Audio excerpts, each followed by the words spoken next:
Sango ya pasi, sango ya mawa, sango ya kolelisa, sango ya kosala pasi mingi na motema.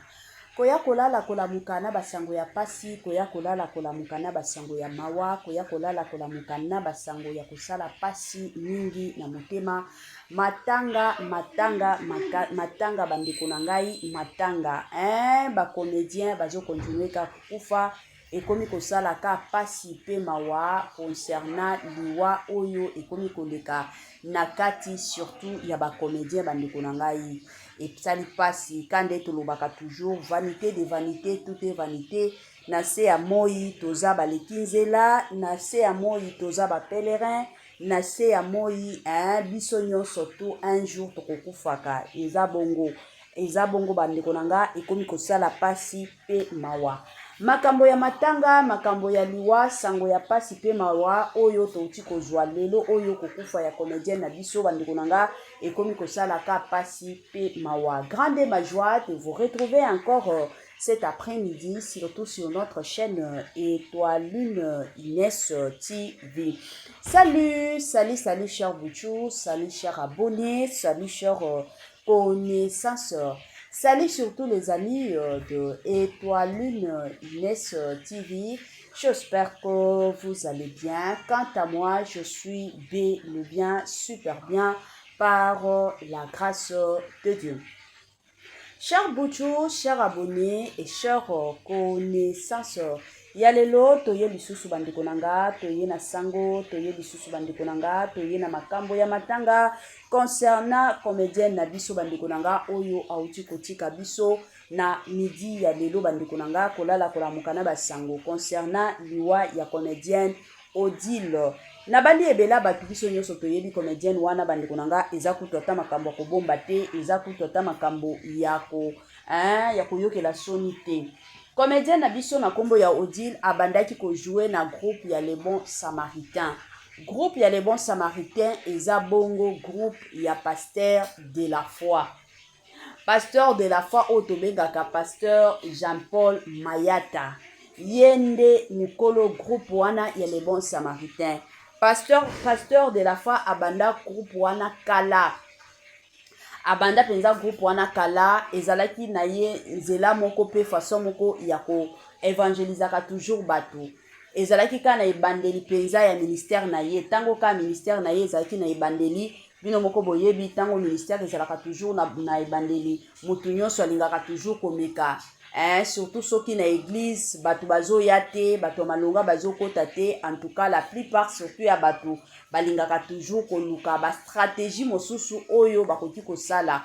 C'est ainsi que de l'autre côté lui-même le pasteur Jean-Paul Mayata, le pasteur de la foi, amonaki ka ke non soki na vandika boye na bandaka kote ya batu mosusu bakoya te. Soki na koti na makambo ya théâtre mosusu batu bakoki koya. Aye kozwa pe inspiration ya Saint-Esprit et yaki kosala que de l'autre côté ayaki kofongola groupe ya Les Bons Samaritains. Na les groupes Les Bons Samaritains wana mingi ba film na bango babandai ko jouer kaka sur la parole de Dieu. Ezalaki te ke non ba sujet moko ya kindumba, ba sujet moko ya mobali abetaka mwasi, ya mobali boye bango mingi ezalaki kaka ba jouaka sur la parole de Dieu et surtout ko jouer na bango mingi ezalaki kaka peut-être soki mutu ozalaki na makambo ya Nzambe oye kotika makambo ya Nzambe otala nini kokomela yo yango ezalaki mingi ba objectif ya groupe wana ya Les Bons Samaritains la famille. Alors na groupe wana batu bazalaki penza ebele ya batu bazalaki kuna ebele ya batu babandaki kosambela surtout et encore babandaki kokota plutôt ko jouer kuna na Les Bons Samaritains. Po bayebaki ke kuna c'est la qualité kuna penza ezalaki kande na bandolo babandi kunanga. Donc ezalaki penza objectif ti lelo Les Bons Samaritains existaka objectif nango kuna ezalaka koya kosala évangélisation na bandeko na biso nyonso. Sikoyo awa comédienne na biso Odile abandeki ko jouer na Les Bons Samaritains ya président pe papa pe pasteur de la foi. Akufi lelo akufeli wapi akendaki na poto. Azaki na poto akomaki na kovanda na poto eye kosala ke aye kokufa na France. Lelo oto obeta lisolo nde lelo pe Nzambe alingaki azongisa motema na ye epai na ye. azongisa bomoi na ye epai ya ye moko nzambe. Donc lelo oyo kande tozopanza nteke, kande tozopanza nsango, lelo oyo nde comédienne na kombo ya Odile auti kotika biso bandeko na nga auti kokufa. Ekomi kosala pasi pe mawa to traversaki biso nyonso année ya 2026. Kande balobaka ya de ces personnes bango bakodumaka kaka soki bakomi na décembre ndo komona ba jeune prière, ba prière kutu matakita, ba mabondeli moko ya kosakana te. Pourquoi? Parce que bayebi ke awa tokomi kokende, awa ekomi makambo ya liwa, awa ekomi makambo ya pasi pe mawa. Bandeko na biso ebele bakoma na bango bongo. Omona kaka na décembre nde ba prière. Soki babandi ba prière awa, eza ba prière kobenga na milimu amabe. Eza ba prière na ba prière. Pourquoi? Parce que ba objectif na bango bayebi ke na lingi na mingana kota na ane mosusu ya sika. Tandis que de l'autre côté, la famille, quand des boyebi, quand des bisonyo soto yebi, babundisaka, babundaka ka te que non parce qu'ils en a décembre, ba priaka te que non parce qu'ils en a décembre. Ko prier à moi nanzamba priaka, quel que soit janvier, quel que soit février. Bible yango moko yebisaka biso de prier sans cesse. Tango Bible lobaka to priaka sans cesse la famille, zambe ye moko yebi ke na se ya moi bitumbeza ebele. Soki ozalaka moto yo ozalaka décembre yango bomona ba surprise indésirable ezalaka toujours ebele. Ba surprise oyo lingi te yango kaka yaka. Pourquoi? Parce que ozo préparaka nete ngana kama komona batu mosusu omona mois ya janvier ka ndenge zo banda mois ya liboso ya janvier mais na ba ndeko mosusu bazo permettre ka bakendaka komelaka ba masanga batu mosusu bazo permettre ka bakotaka na ba feti moko boye ezanga mutu na makolo.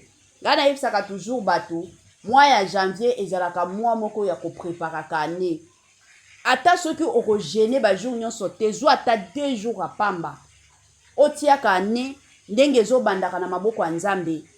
Mois ya janvier otia yango penza na mutu no yoke no ndenge naza boye. Mois ya janvier eza mois moko ya prière, eza mois moko ona kobanda otiaka ba ane nanga ba mois nanga na maboko ya Nzambe. Parce que ndenge toza boye ba réalité ebele komelaka biso. Omona ka boye okota na mois ya février ba makambo ebele ekomi kokotela yo. Okota na mois ya mars ba makambo ebele. Mais soki opreparaki déjà ane na yo na mois ya janvier obandaki déjà comme eza mois ya liboso opreparaki yango déjà omona pe de l'autre côté Nzambe ya lola akomi monisa. Mais soki yo ane déjà ozo preparaka yango te yo eza kaka ane ebandi. C'est tout à fait normal. C'est normal nga ane ezalaka bongo, nga ane ezalaka bongo. La famille tango yo zoloba nga ane ezalaka nga ka bongo, nga ane ezalaka bongo. Yango bomona batu mosusu na bane mosusu omona échec sur échec ane mobimba. Toyebi ke toza batu mosusu biloko koti ko simba te. Cela ne veut pas dire que non chaque mois il faut kaka ba même combat chaque mois eza kaka na makambo ya ndenge kaka. Mais soki oprepara ane na yo ata soki ane wana kozala na bitumba mais eza toujours na ba ane ba mois mosusu oyo Nzambe ako épargner. Omona ba mois mosusu peut-être 4 mois ya bitumba, peut-être 10 mois mobimba, 5 mois mobimba, 6 mois mobimba. Nzambe a épargné pe pona yo. Nzambe apesi yo pe victoire.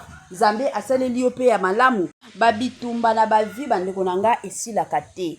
Mais soki oprepara déjà ane na yo, yo moko komona kake non, eza ba bitumba mosusu oyo yo moko zolonga. Bandeko ebele soki botali lelo oyo ata na ba Facebook, ebele batu bakufi na janvier o kaka. Nanu tosilisi ata janvier te. Nanu tokoti ata na février te. Nanu tokoti ata na mars te. Mais soki botangi penza ba nombre ya bibembe oyo euti kokufa na mois oyo ya janvier, boko comprendre que non, il faut ko préparer kane. C'est bien koki kokota na yo na ane sika, mais soki ane wana yo préparaki yango te. Soki ane wana yo penza na kote na yo otikala ko préparer yango te. Yango omona bitumba ya 2025 ekolanda yo tina 2026. C'est vraiment important bisika nyonso bozali. C'est vraiment important bandeko nanga koyeba neni na ko préparer kane ngana kamwaka komona bandeko na biso mosusu azo sepela na ye ane banditi na ndenge kosila aliaka na ye. Omona pe bandeko mosusu bazolo banini. Nga penza na mois ya janvier na jenaka te. Talaka keza ane biloko ezalaka moins cher bakitaka biloko na profitera na lia ngobando gene à partir après février. au moins na pe mutu na février wana mois mobimba zo jenaka mbala moko kaka mois ya janvier ezalaka mois oyo topreparaka na yango année mobimba. Donc eza mois moko ya ba prière, eza mois moko omikangi mois 5 jours na yo ozolelaka epai ya nzambe. Nzambe pesa biso ba directif ya mois oyo ya année au plutôt, parce que ndenge année ezobanda toyebaka te nini ekokomela biso ya malamu to ya mabe nini ekokotela biso toyebaka te. Ezaka année ezoya toyeba te ya année oyo ekozala ndenge nini. Mais soki oprépare yango, soki déjà otiaki yango na ba prière, omona pe nzambe akopargne yo. Ata soki na mwa mabe moko boye elingaki ekotela yo, omona ka ya lola nzambe akotelema mpona yo. Mais soki oprépara yango te, yango bomonaka kaka mwa likambo ya moke kaka ezwi bino. Je me rappelle la famille ezalaki, si je ne m'abuse pas, na 2012-2013. Ba 2013. La famille ka ndenge ezalaka boye na ba janvier. Bana basi bazongi classe na tongo. Toza na arrêt tozozela mutuka. Tango tozozela mutuka wana, ale tout monaka bis moko eyaki. La famille. Chauffeur ayaki ko perdre contrôle. Tango chauffeur a perdre contrôle, ayaki ko tout abatu na niveau moko pas possible. Plus talaka na tongo tokendaka ba école, ba parents bazokendaka misala na tongo na re batu bazalaki ebele. La famille. Donc jour wana batu o batutaki na taxi moko ebandai kokobima ezokende. Taxi wana pe batu bazalaki na kati na batu o bazalaki akotelema bazozela tozozela ka babis. Et tout aki soki 30 personnes, y compris batu o bazalaki na bayas. Ba mema batu na hôpital makila nanu. Ezalaki soki na 15 personnes o ekufaki sur place o bazalaki libanda.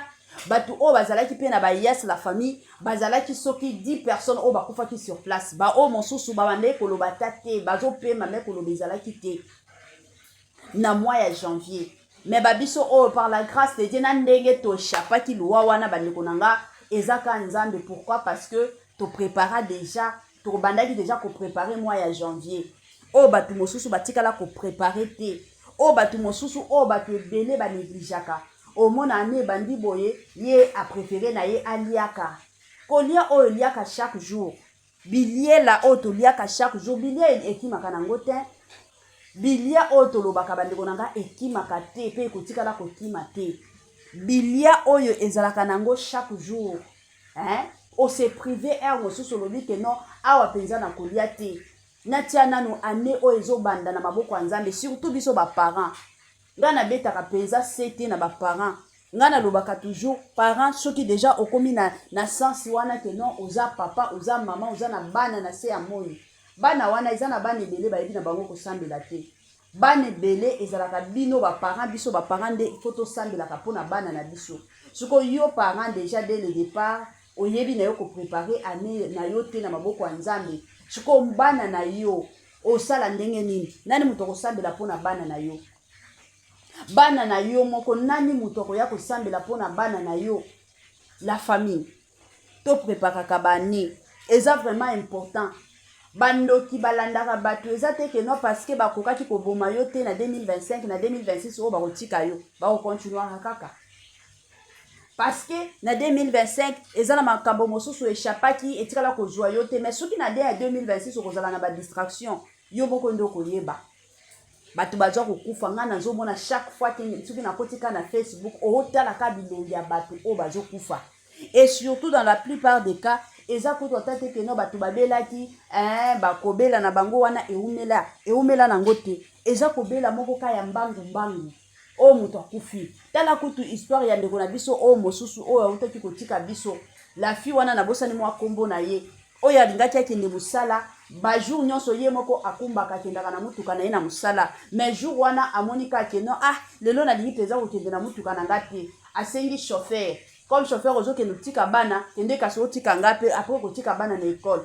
OK, chauffeur a lobby par ça sans problème madame, comme ça na démarrer ka mutuka, na sala manœuvre. Chauffeur azo sala manœuvre ka ko sala manœuvre aye ko tuta madame, ka mbala wana madame akwei na ko kufa sur place akufa ti.